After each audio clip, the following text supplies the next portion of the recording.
focused on staying on the line, I can't fulfill my assignment. But my God is big enough to handle my fault, my strokes, grubs, my mess ups, because he's already prepared for what I might do. He knows what I'm going to do before I do it, and he already made preparation for me before I get there.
What follows darkness is light.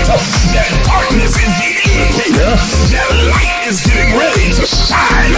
So there it is in Genesis, when darkness was upon the face of the deep, and God in the spirit form moved upon the face of the waters, and then God said, let there be.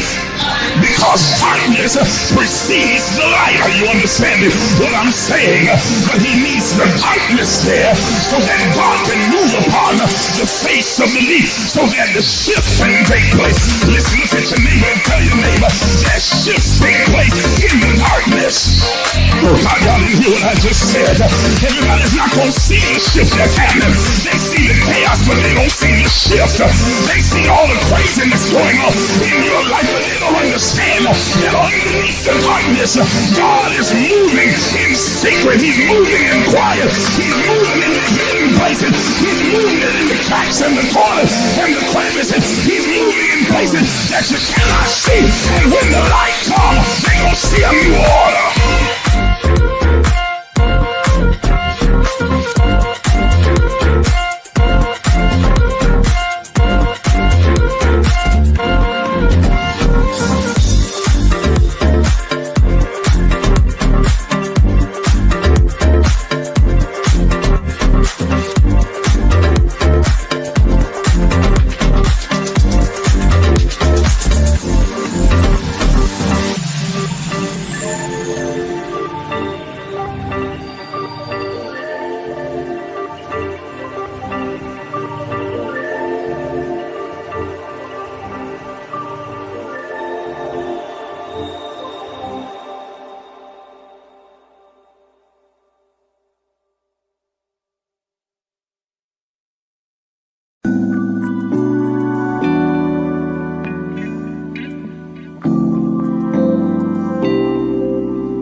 Some of you are even afraid to dream, afraid to imagine. But I'm here to tell you that you are an infinite, limitless, boundless being. Are you willing to do what is necessary to have what you desire? Thank you for joining us. Please take a moment and like the Facebook page. Subscribe to the YouTube page and hit the notification bell so you'll be notified when we go live. If you are finding value in these enrichment sessions, please consider supporting this page financially. Your donations allow us to continue to provide spiritual enlightenment, self-exploration, and kingdom knowledge.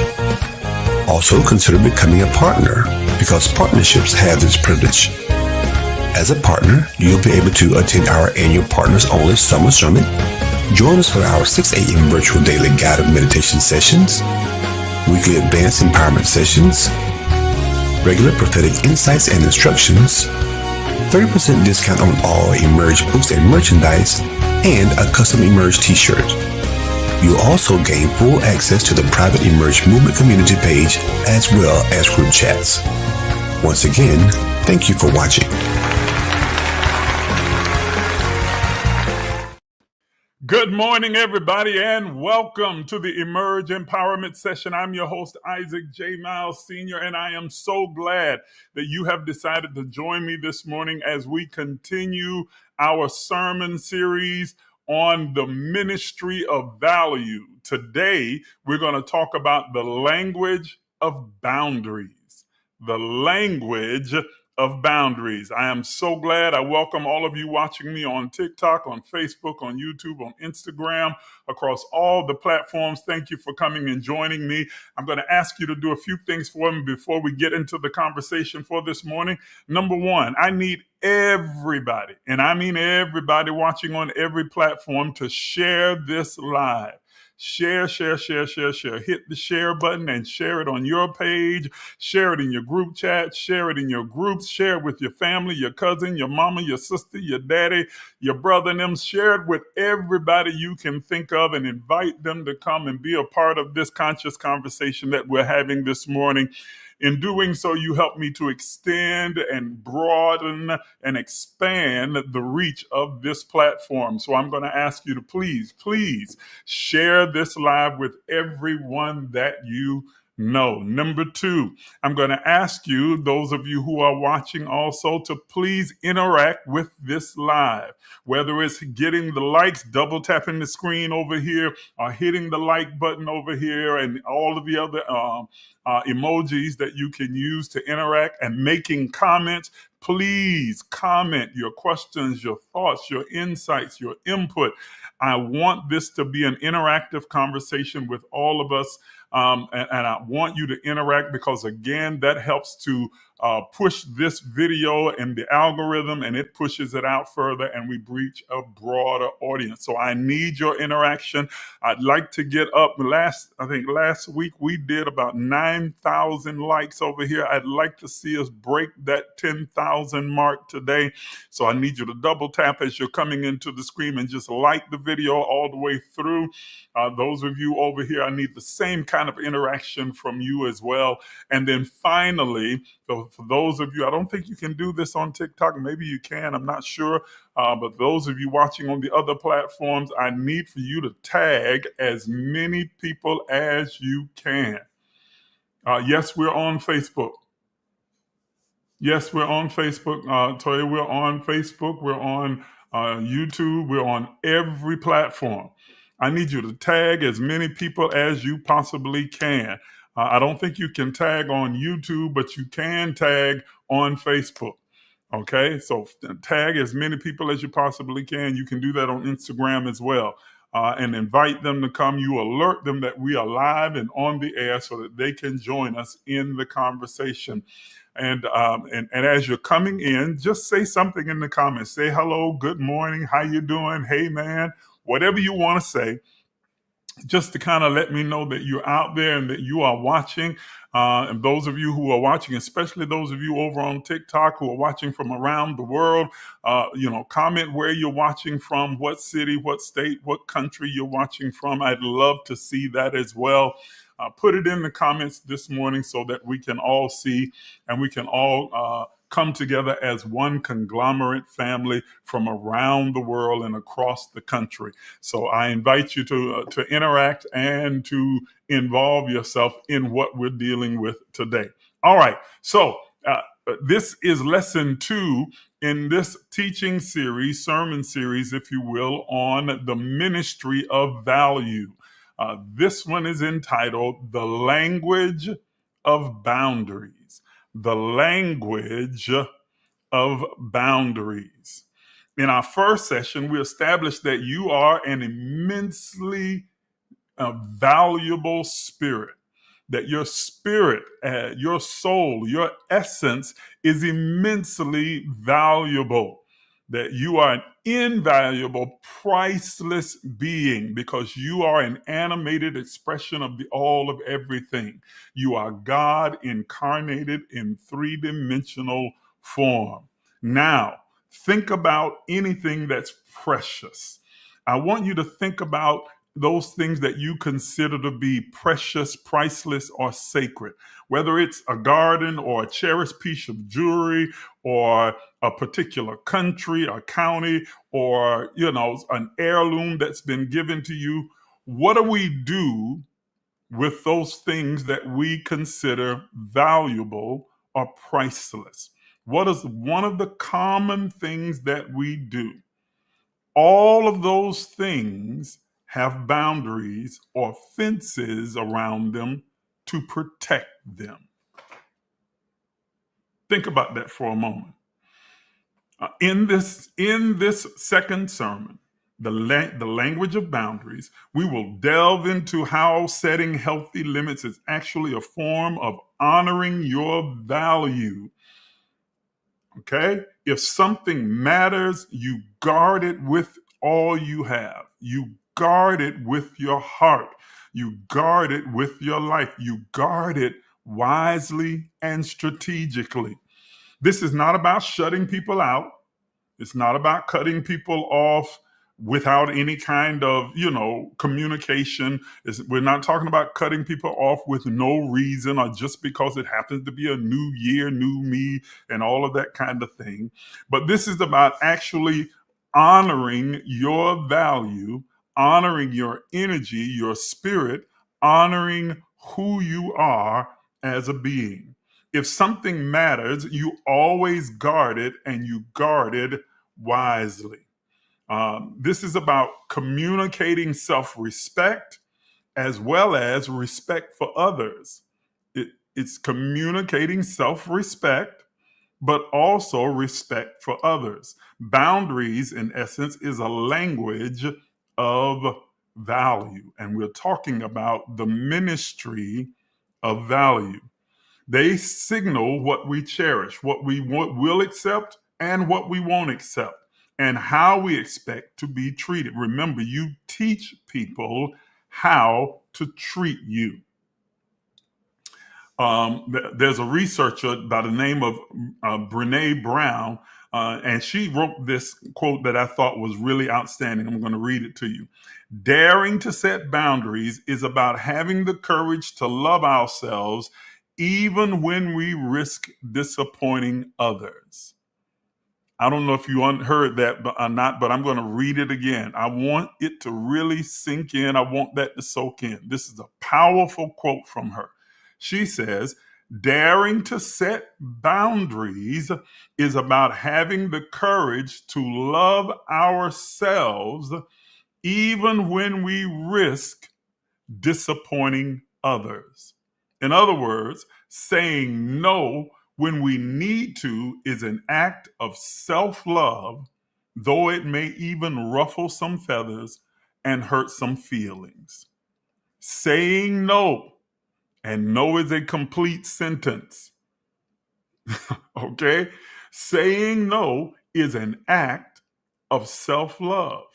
I don't mean saying no all the time, but knowing the times to say no, knowing the times to say no when it doesn't serve your highest good, to know that you've reached your limits, to know that you have gone as far as you can go. Saying no is an act of self-love. Now, what are boundaries? Boundaries can be physical, like property boundaries or personal space, but they can also be emotional, relational, and even digital, like deciding not to check your work email on the weekends when you're not at work. The psychologist, Dr. Henry Cloud, defines boundaries simply by saying boundaries define us. They define what is me and what is not me. Boundaries help us keep the good in and the bad out. Think about that. A boundary isn't just a wall to keep anything out, but a boundary is also like a filter. It is what filters out those things that don't serve your highest good or that may be toxic to your spirit. It lets the nourishing things in, like love, respect, and healthy interaction, and keeps the harmful things out, like abuse and toxicity and exploitation. Just as a cell membrane protects the cell by letting in nutrients and blocking toxins, our personal boundaries protect us and our well-being by letting in positivity and keeping out harm. In this way, boundaries are deeply connected to the idea of value because you and your time, your energy are valuable. So you set boundaries to care for that value.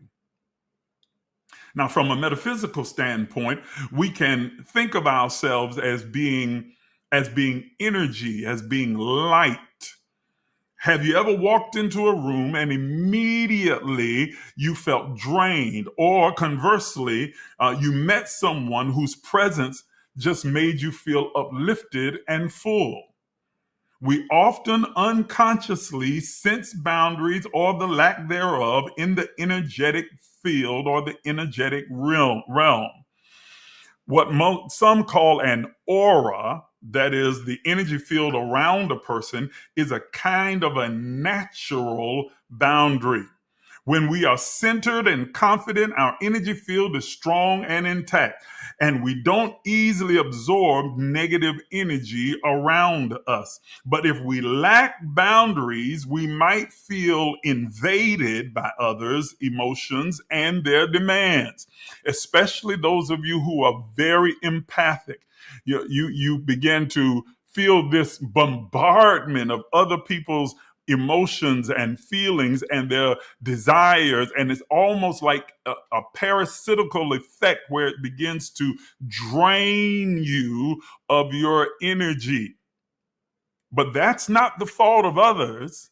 That's the fault of you not setting up healthy boundaries for yourself. You see, it's not anyone else's responsibilities to set healthy boundaries for your life, for your energy, for your spirit. It is your responsibility to make sure that you set up healthy boundaries to filter out those toxicities, or that send out an alarm or an alert to you consciously that you have reached your end, that you have been filled to your capacity, and that you can no longer take in anymore.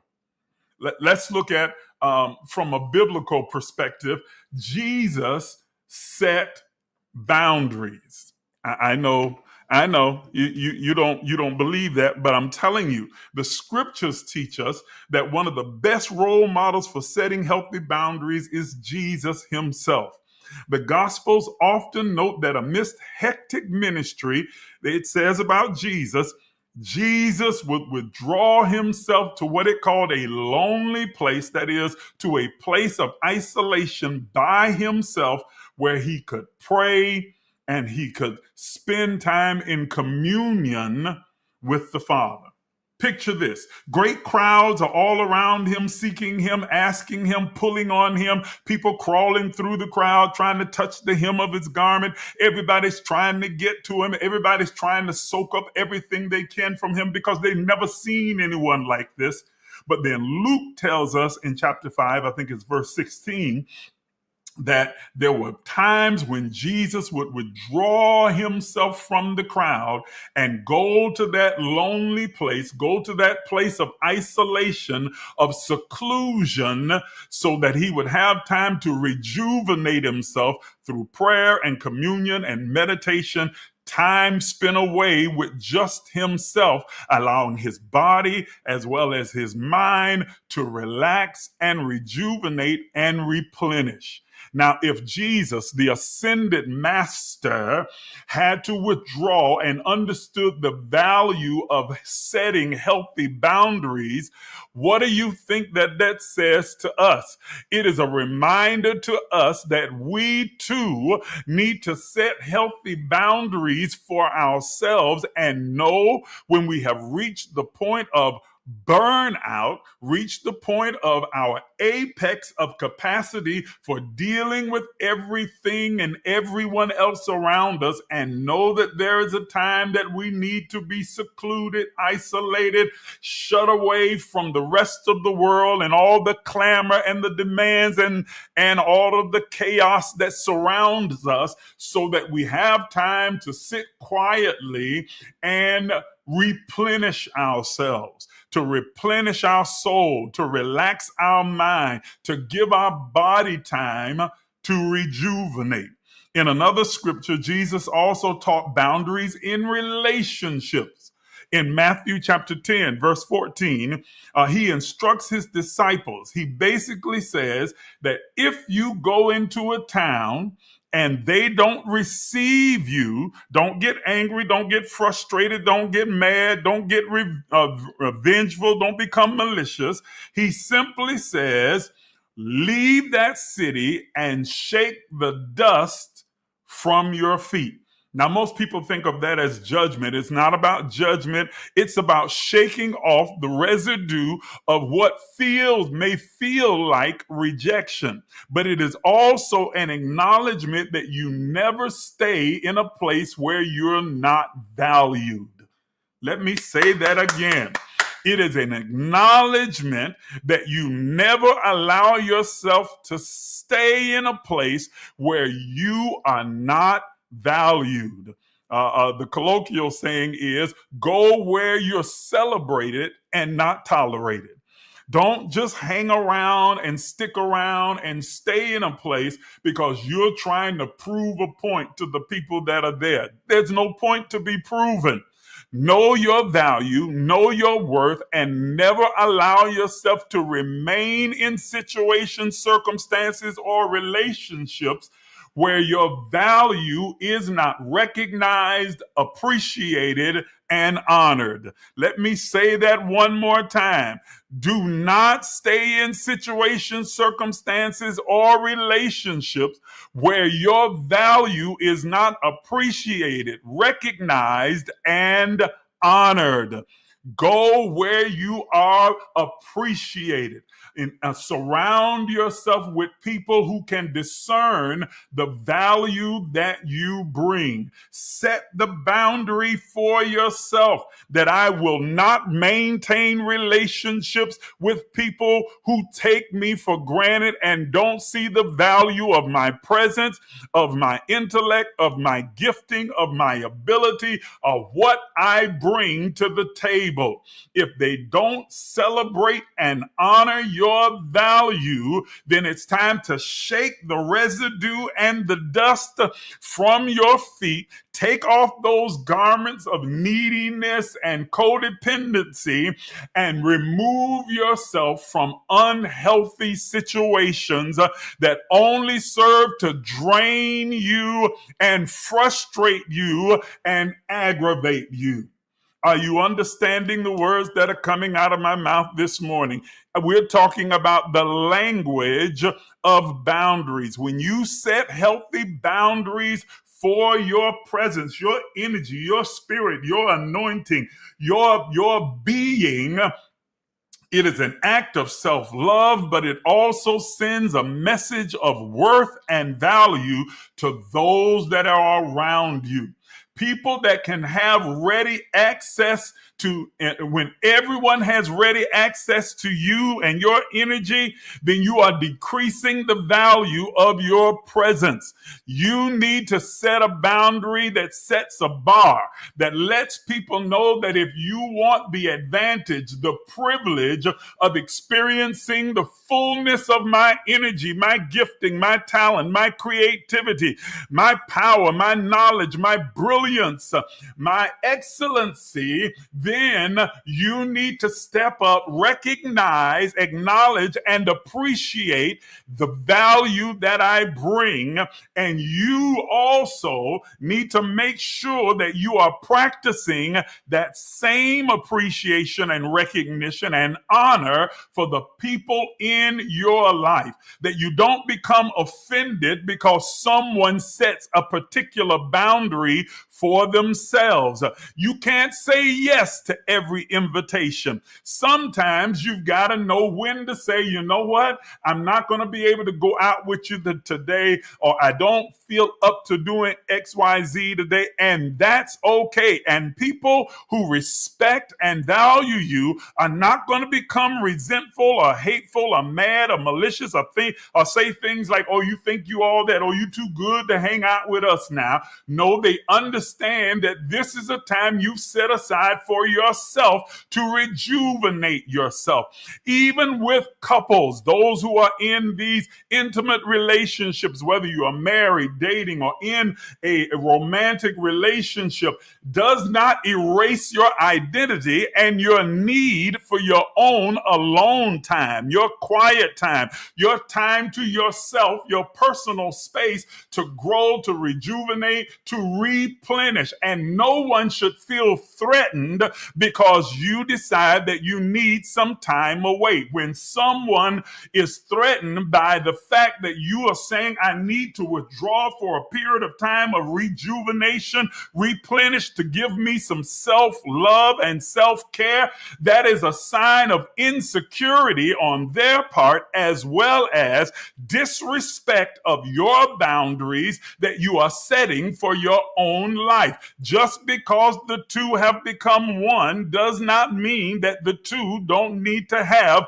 personal boundaries as well. There's no such thing as a relationship with no boundaries. A relationship without boundaries is an unhealthy, toxic relationship.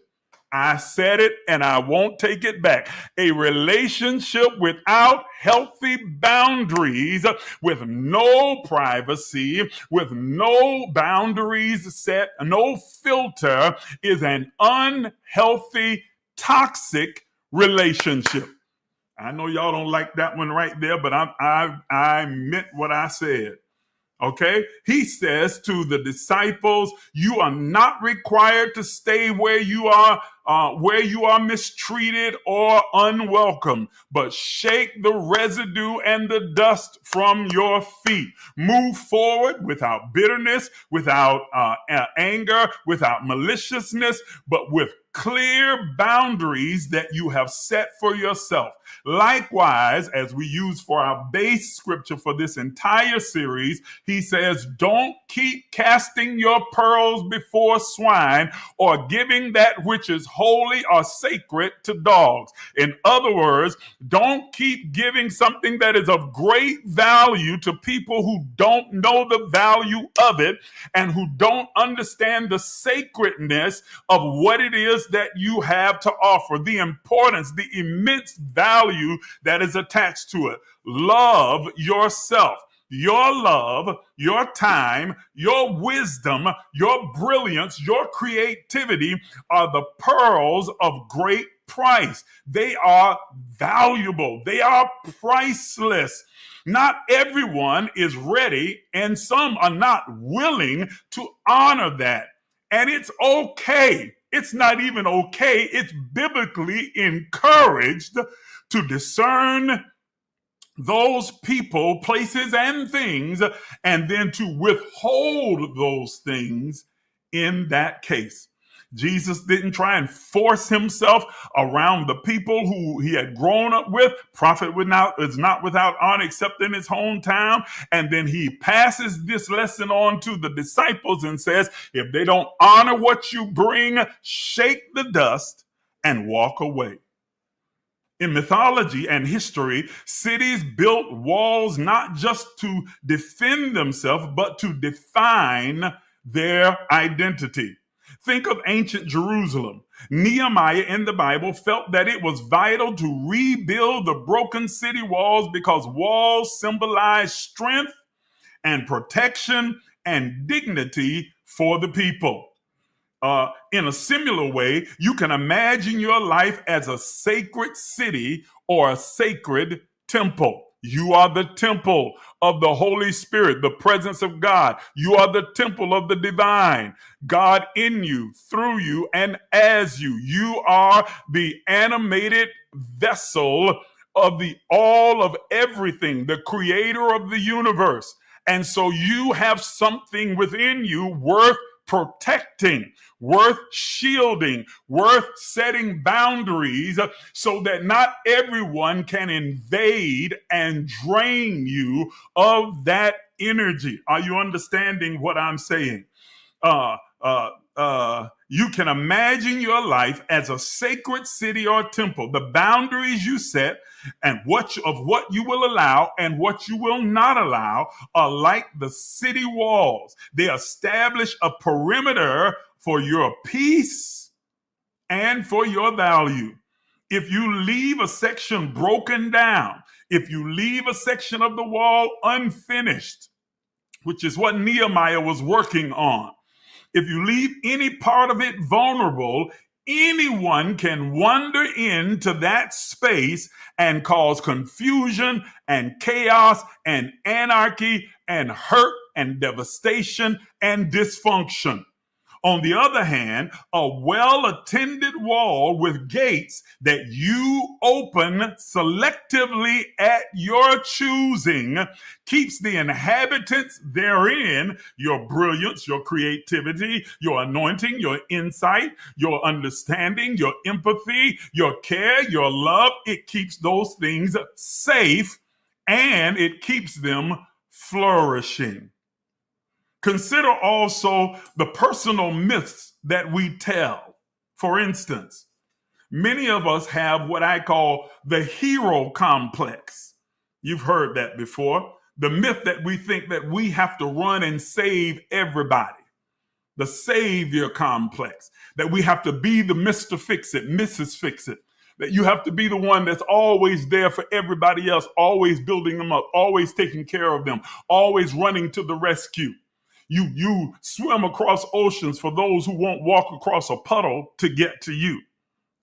I know I'm talking to somebody that's listening to me right now. That, you find yourself making them a priority while they've made you an option. Are you hearing what I'm saying? I think it was Maya Angelou who said, never make someone a priority who considers you an option. Never set them up to be the high priority where you are always Mr. Fix-It, Mrs. right there on the spot, Johnny on the spot, fixing every problem, on every scene, taking care of them, looking out for them. And then when you have a need or a desire, when you are in need of someone to be there for you, they are suspiciously absent. Hello? Come on. And y'all have heard the saying, anyone that will bring a bone, any dog that'll bring a bone will carry a bone. Y'all ain't hearing what I'm saying. Come on. Okay. That is that anybody who's always constantly wanting to talk to you about everybody else will talk to everybody else about you. I know y'all don't like this. Y'all don't want to hear this morning, but I'm telling you, I'm trying to speak some truth to you. I'm trying to get you to understand healthy boundaries. The only people who get upset with you when you set boundaries are the ones who benefit from you not having any. Let me say that again. The only ones who get upset about you setting boundaries are the people who benefit from you not having any boundaries. When you begin to cut them off, when you begin to close the door, when you begin to use that one word, one syllable sentence, no, they get almost aghast and offended. How could you're telling me no? Me? Your ace coon boon, your son, your daughter, your husband, your wife, your friend, your buddy. We've been friends for 50. How you gonna tell me no? If they are offended by your no, it is simply because they have benefited from your yes. Woo! And all they care about is collecting the benefits, and they're not really concerned about your health, your well-being, and your growth, evolution, and rejuvenation. Boundaries, yes, Apostle Pope, boundaries are the guardrails of life. Sharon says religion is good at programming into that already wounded, misaligned people. Yes, telling them that you're supposed to run to every. I had it bad, especially when I was pastoring and leading a congregation. I felt like I had to be there for everybody, and it didn't matter how far away they were. It didn't matter if they hadn't supported me or supported the ministry, even in months or years. If they called, I went running. I would drive to other cities, other states, to go to the hospital to see about this one and see about that one, go to the courtroom, go into the jail, going to this place and that one, leave my family. Are y'all hearing what I'm saying? Leaving my kids behind at home while I'm running to take care of someone else's children. Never saying no. Left my phone on so it would ring at 12, 1, 2 o'clock in the morning. Get up and go running to take care of whatever the situation was. Never setting healthy boundaries. Never using that one word, one syllable sentence. No. And do you think anyone ever said, well, okay, then we're gonna back off and allow Pastor to get some time to rest? No, honey, the phone kept on ringing, the text kept on coming, the door kept on knocking, the people kept on draining. And I know you're tired, I know you're busy, I know you got this, that, and going on, but if you don't mind, but if you can, but if you will, but if you, but when somebody follows that phrase with the but, they're basically saying what they said before is immaterial and they really don't care about that. All of that. Well, I know, I don't want to bother you and I don't want to upset and I don't want to invade on your space. But it is basically saying to hell with your boundaries. And it's not their fault. Listen to me. I am not blaming people. I am blaming me because I am the one who didn't set healthy boundaries for myself. To say, after this hour, I'm off duty. You can't call me. You can't text me. No, I'm not coming. No, I won't be there. No, I can't do that. No, I will not. I didn't set the boundaries. And so I taught them how to treat me and then had the temerity to get mad about it. Yep. Come on. Who am I talking to in here? Y'all know I'm not the only one. You have the temerity to get mad, aggravated, and frustrated because it's like, don't seem like anybody understands that I need some time to myself. But you are the one who sets the boundaries. You are the one who keeps saying yes when you should say no. You are the one that keeps running when you should stay home. You can't get mad at other people because you keep pouring out of this fountain and they keep coming and drinking and thirsting because they're thirsty. They keep drinking because they're thirsty. They keep eating because they're hungry. And you don't take the time to replenish you. Boundaries are 100% your responsibility. Let me say it twice because it's nice. Boundaries and setting those boundaries are 100% your responsibility. You don't have to say yes because you're the pastor. You don't have to say yes because you're the chairman of this board and the chairman of that board and you hold this particular title and you hold this particular position.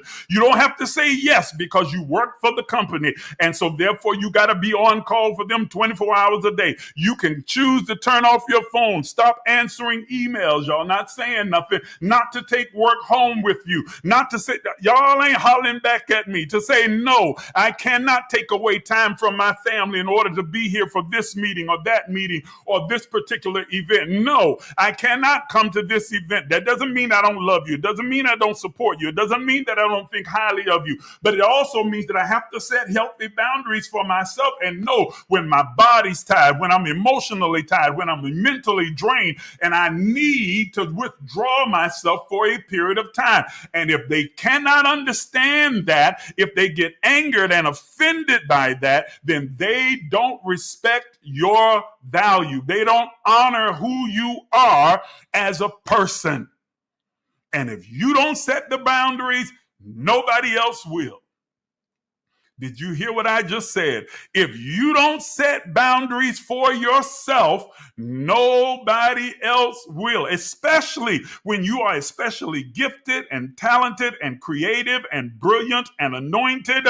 When they know that they can always run to you, you not only drain and deplete yourself, but you in turn cripple them. Woo! Did you hear what I said? When you become Mr. Save It, Mrs. Rescue, when you are always Johnny on the spot to take care of everyone else, you are crippling them because you are not allowing them the opportunity to tap into their own strength, their own creativity, their own brilliance, and begin to navigate their way through whatever it is that they're dealing with at the moment. You cannot come and spoon feed people forever. There is a point where you have got to pull away and allow them to begin to care for themselves and figure it out. I'm talking to some mamas and daddies in here that got grown children that are still draining you dry, running to you every single moment, pulling everything out of you, and you keep saying yes and then getting angry and frustrated because they keep making new demands. Well, you are the problem because you don't know how to say no, and you are crippling your children. Let me say it again. You are crippling you think you're being a good mother or father. You think you are being the greatest parent on the planet, but you are crippling your children by not pulling away and simply setting boundaries that force them to stand on their own 2 feet and be a responsible adult and figure stuff out. Are you hearing what I'm saying? Man, I know I'm upsetting the apple cart this morning, but it needs to be upset. We're talking about the language of boundaries under the heading of the ministry of value. You have got to begin to set healthy boundaries for yourself. So how do you communicate boundaries? What is the language of respect and honor and appreciation? Boundaries are essentially communication. It might be an actual conversation where you say, well, I appreciate you asking, but I need to decline. I appreciate the invite, but I'm not going to be able to do it at this time. Or it might be through action. For instance, not answering your phone, not responding to every text, not answering every email, especially when it's on your time. Come on, you workaholics who feel like every email they send you, you got to respond right away, even though it's Saturday or Sunday or it's late in the evening and you've been off from work for 3, 4, 5 hours, and then they come sending you an email right at dinner time or right at the time that you're trying to relax, and now you got to get on the computer and try and sit back and respond to this email right away because I don't want to lose my job. I don't want them to think that I'm not a team player. I don't want them to think that I'm not working hard. I'm trying to impress the boss. And in the whole time, you are killing yourself. Are y'all hearing what I'm saying? At first, if you're not used to setting boundaries, it's going to feel uncomfortable. You're going to even start feeling like maybe I'm being selfish. Selfish has gotten a bad rap because, yes, there's the extreme negative selfishness, but there is a point where you need to be a bit selfish with your own energy, your own presence, your own brilliance, your own gifting, your own creativity. That selfishness is setting up a fence, a parameter, a boundary that says, I value who I am and what I bring.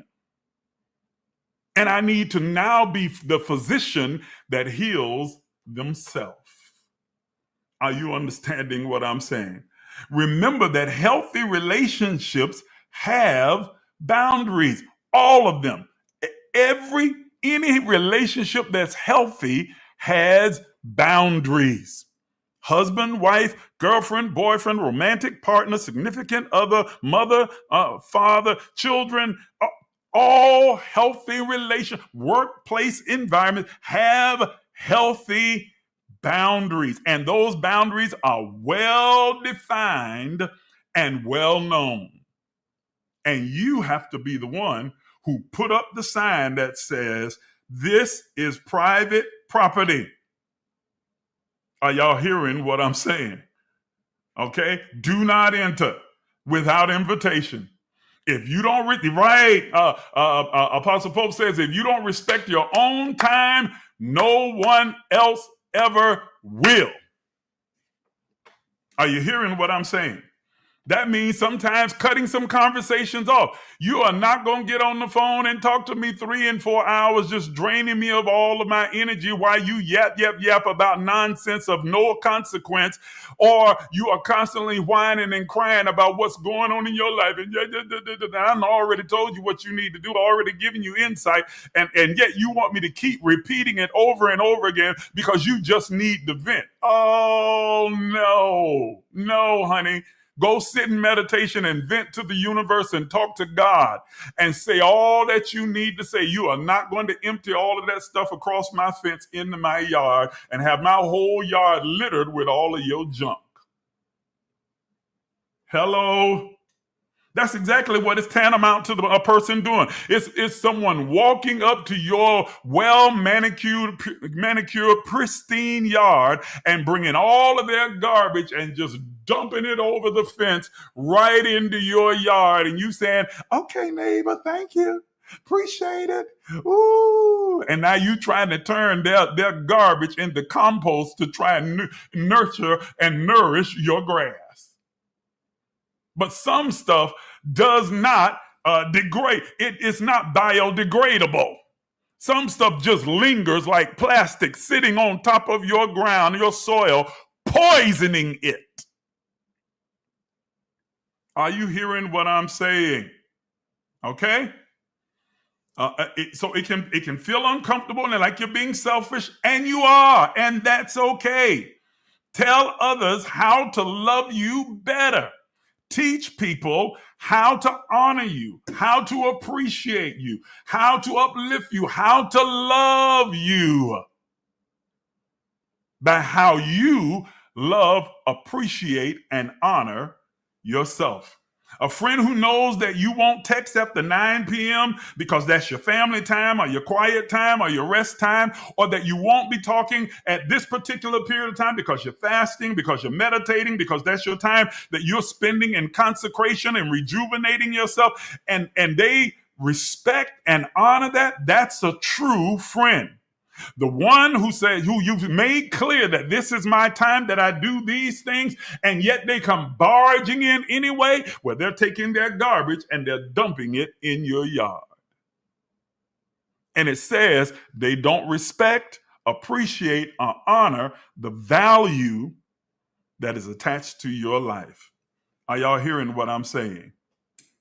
So you have to be the one to communicate what your boundaries are. Not harshly, not being mean, not being nasty, but in a kind but clear and assertive manner. These are my boundaries.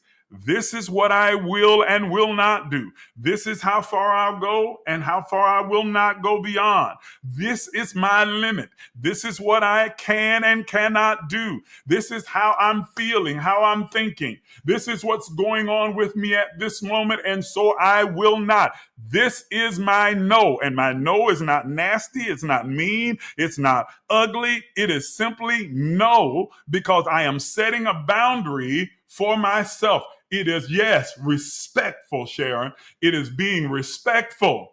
No one can read your mind, she says, and that's so good. No one can read your mind. No one knows what's really going on inside you, and you can't expect for people to. So you got to speak for yourself. You can't expect for your spouse to read your mind. You can't expect for your significant other or your children to read your mind. You got to communicate it, and it's okay to say to your child, Dad needs some time away. Dad needs to set some limit. Mom needs some rest. Mom needs to relax. It's okay, mothers and fathers, to say, you know what? I need some time away from the kids. That does not make you a bad parent. Are you hearing what I'm saying? And listen, let me go ahead and bust this myth while I'm talking about parenting. The idea that the children are primarily the responsibility of the mother is a lie. It is a damnable lie. It is a damn lie. They are primarily the responsibility of both parents equally. Equally. It's not just the mother's job to care for them, to change their diapers, to cook food, to watch out for them, to guard them, to take them here and there, to look out for all of their needs. It is a father's job. You talking to somebody who raised their boys by himself. I know that it means that you have to take on the role and being there, whether or not just load or dump all that responsibility on one partner, while if you are in a partnership, it is a shared responsibility. You both cook, you both clean. Y'all ain't gonna hear that now. You both look out for the kids. And the fact that you would think for 1 second that taking care of your own children is an unnecessary burden is absolutely asinine and trifling. Oh, that's what a wife is for. The devil, that mythological creature. No, sir. No, ma'am. These whole ideas of gender roles, that's something that's some Eurocentric bullcrap that people came up with. That is not reality. They are the responsibility of both parents. Even if you are single parenting, don't isolate the mother or whoever is not the primary parent, whether that is the father or the mother. It is a shared responsibility. Which means, see, here's the problem. Here's the problem with most single parents is that you don't want to share the responsibility, because that also means that you have to share in the input and the decision making. And ego don't want you to do that. Y'all ain't gonna holler back at me now. Oh God, I done went down a whole nother road now. I wasn't trying to go there. I was just talking about boundaries, but I just wanted to mention that real quick. That many times with the single parent is that they don't want to share the responsibility, even though they say they do. But they want the shared responsibility without the shared input. Hello? They ought to have the shared input, that the input and participation in decision making for those children. I'm the one who take care of them. You don't get to tell me, oh, yes, I do if I'm a parent. We get to have a conversation and we come to a conclusion that we both can agree on. Oh, Lord have mercy. I done went from teaching to meddling now, huh? Let me move on so I can finish up. So here's some practical steps for setting boundaries. First, start small. Don't rush out and start trying to build this big, huge, gigantic wall immediately, because then you're going to end up doing more damage than good. Start small, but be consistent. You don't have to build a great wall overnight. Identify one area of your life where you feel overextended, overwhelmed, and overexerted, where you feel violated, taken advantage of.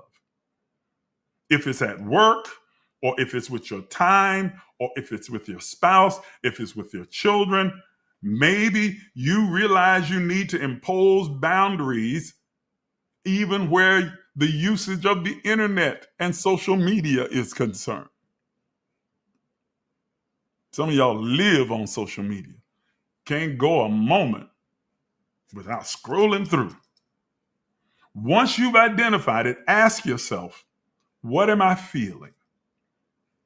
And what do I need not to feel this?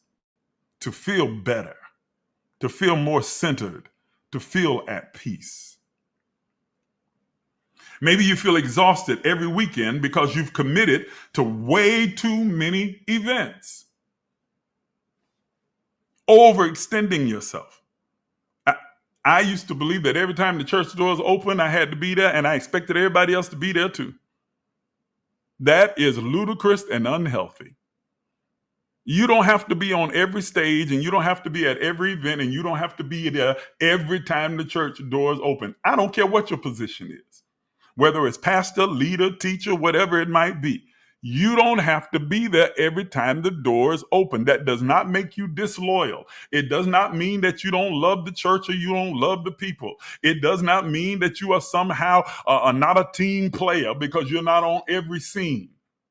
It's okay for you to say, you know what? It's okay that the church is having these events, but I'm not going to this one. I need rest.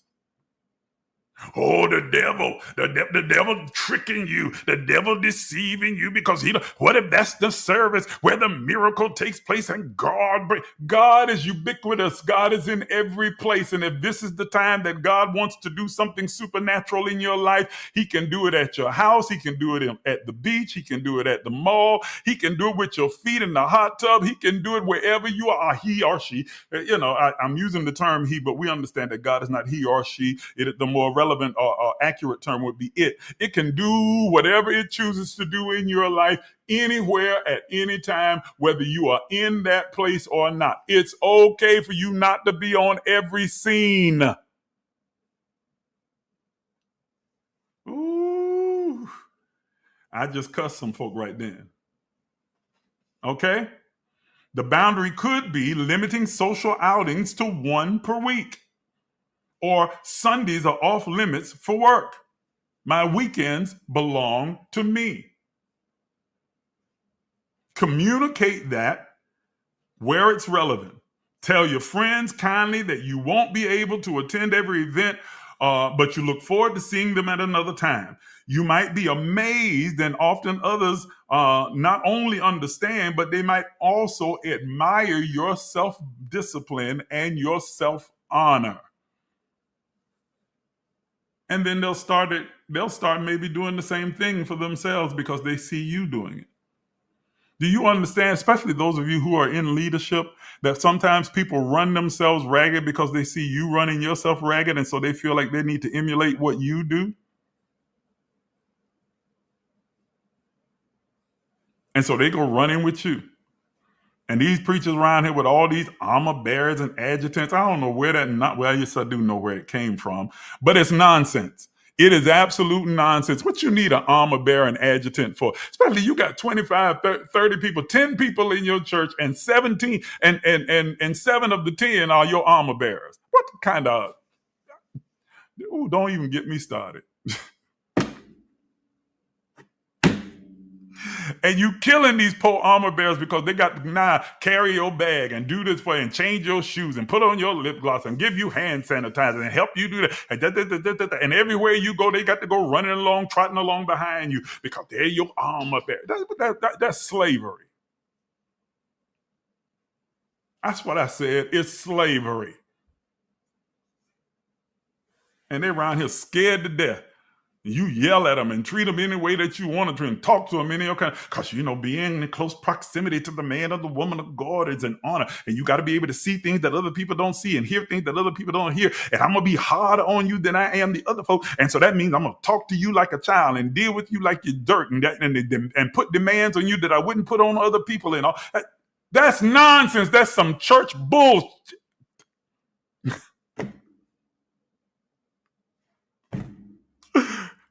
Oh, God, I'm making my church people mad at me now. My numbers are probably going to drop in a few minutes. But it is.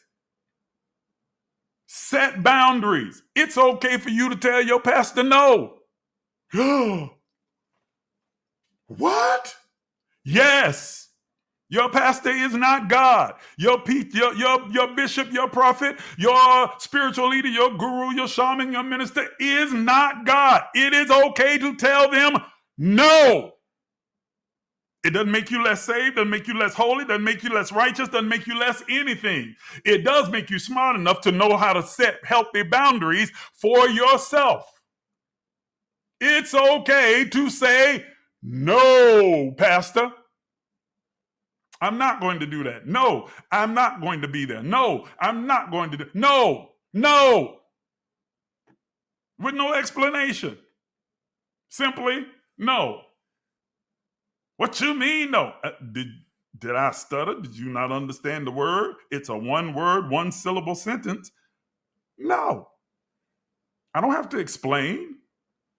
I simply have to utter it. And you have to accept or respect it or be mad and pissy about it. Either way, it doesn't change my no. Ooh, I know I am kicking over tables right about now.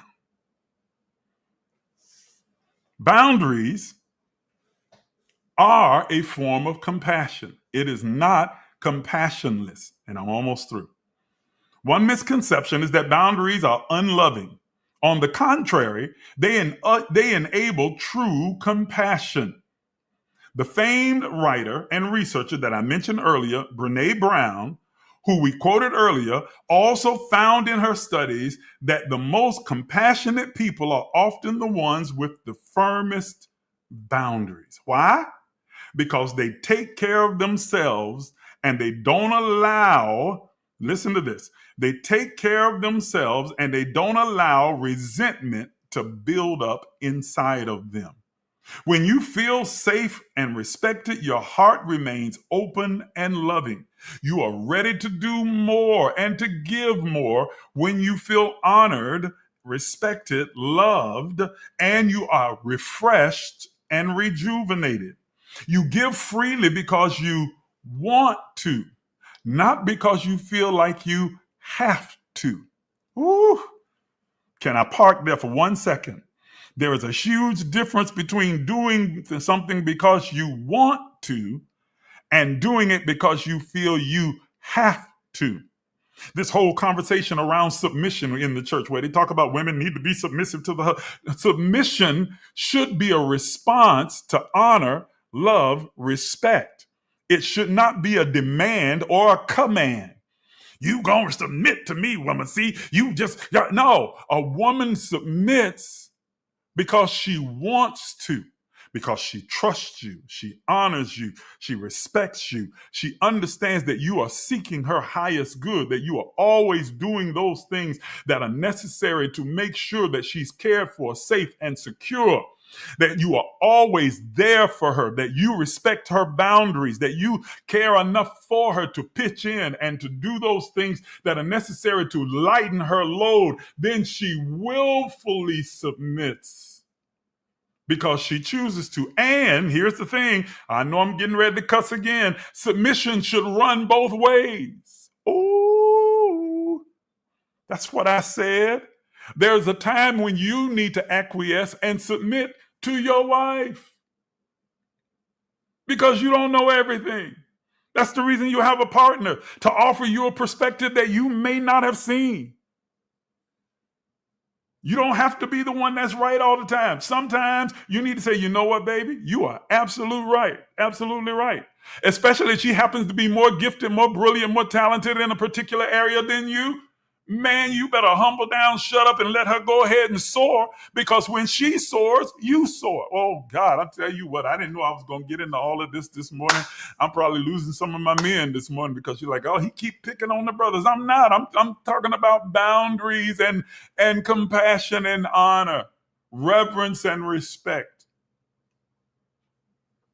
When you feel safe and respected, your heart remains open and loving. You give freely because you want to, not because you feel coerced to, not guilt-tripped into, not demanded to, not cajoled into, not forced into,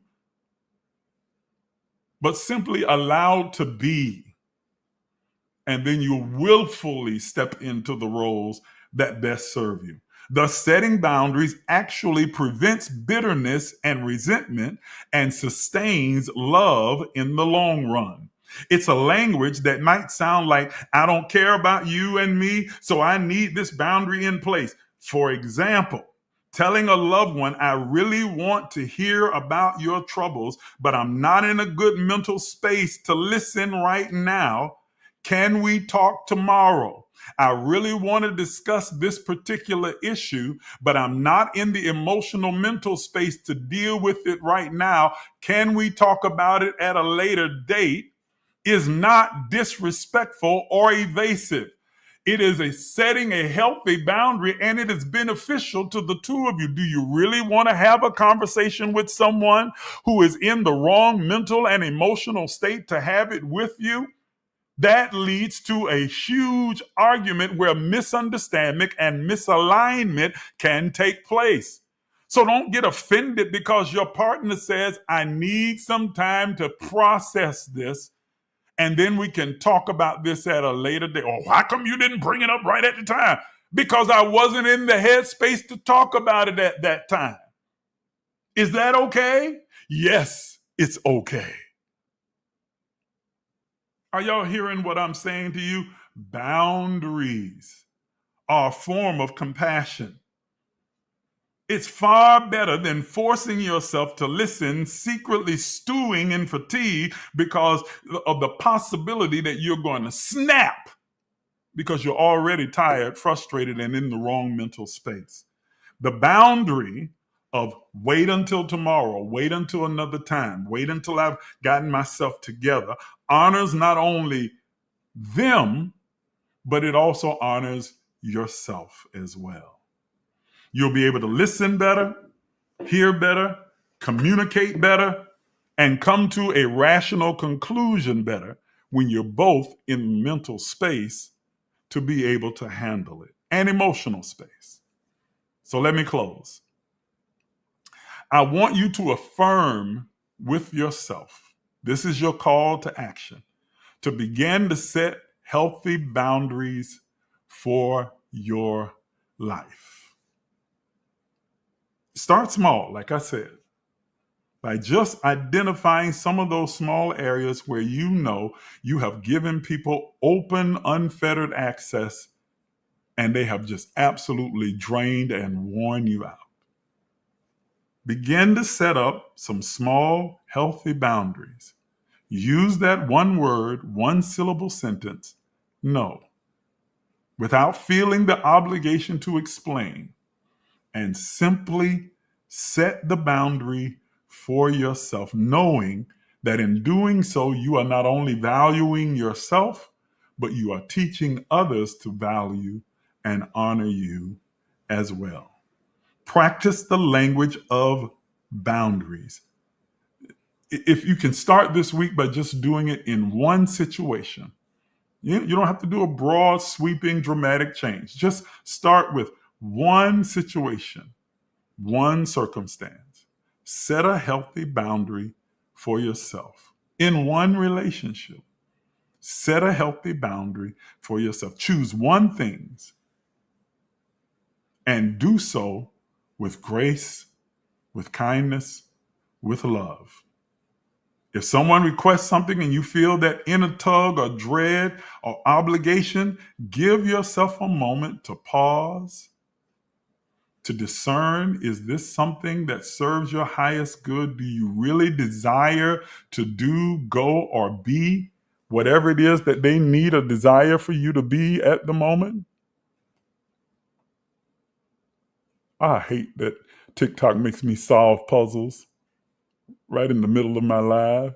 There we go. Observe what happens internally. And yes, you might even feel anxious and a little bit guilty, but observe what happens internally, what you are feeling and sensing in your gut. And observe the long-term effect.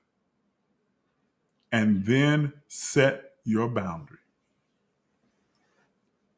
Set your boundary for whatever serves your highest good. And I want you to journal about your experience as you start this journey of setting new boundaries for your life. I want you to journal it. You don't have to share your journal with anyone. Just write out what your experiences have been. Over time, you'll find that it gets easier and easier, and you'll start to notice a newfound sense of respect for yourself, in your relationships, in your surroundings, in the people, places, and things that you involve yourself with. And it will flow both ways. Remember, saying no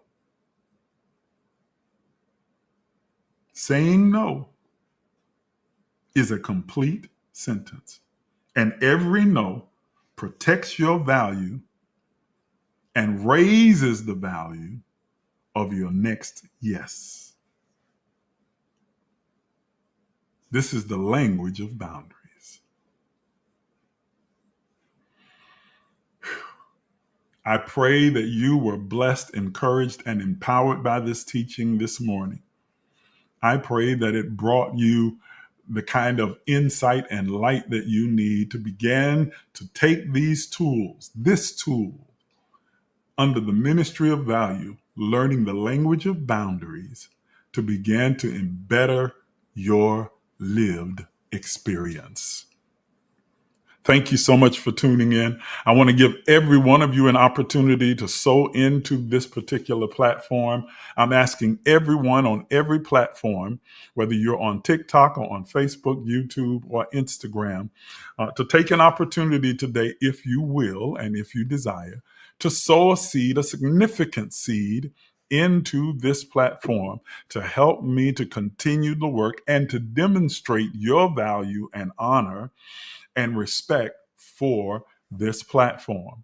Those of you who are on TikTok, it's written in the description. You can use our CashApp, which is $emergelec, and send any gift, large or small. It doesn't matter to me what it is, just to demonstrate your appreciation.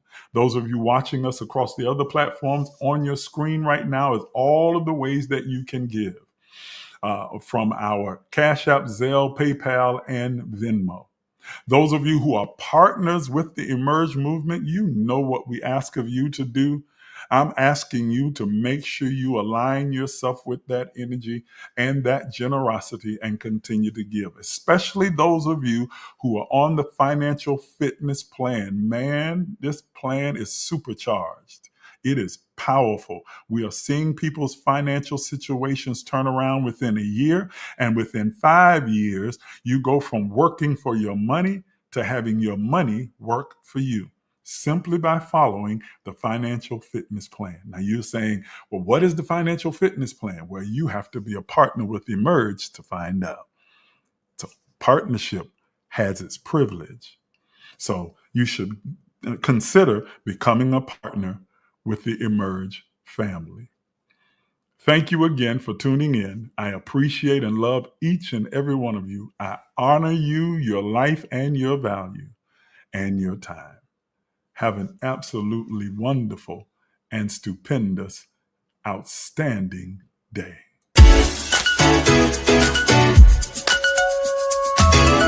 Some of you are even afraid to dream, afraid to imagine.